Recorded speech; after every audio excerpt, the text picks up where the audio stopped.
This generation of Africa believes in itself. This generation of Africa understands its value, and this generation of Africa will not take no for an answer. Green jobs are not just important, they're a matter of life and death. Africa is the youngest continent. Our median age is 19, and we have very high unemployment. Many of our young people see these discussions as just high-sounding level engagements that are elitist and driven by the global north. And so green jobs must be the focus of all our climate action plans, of all our climate interventions. One of the most impactful interventions that we have made in Nairobi as part of our climate action plan is really safeguarding vulnerable communities and creating safe food systems. We've started a school feeding program. There are more children not in school in urban areas because of food than even in the rural arid areas.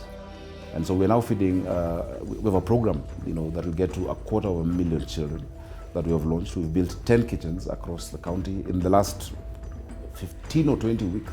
And the kitchens are green kitchens. We're using eco-friendly briquettes.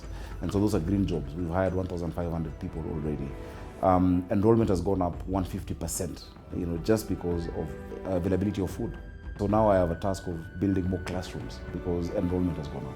So that is a very practical example of how building resilience for the urban vulnerable communities. And so if you connect that with the climate agenda, then the normal resident, the normal citizen understands what you're doing.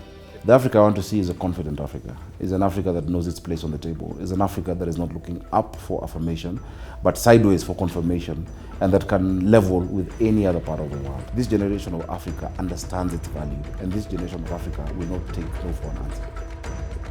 That's the Africa I want to see.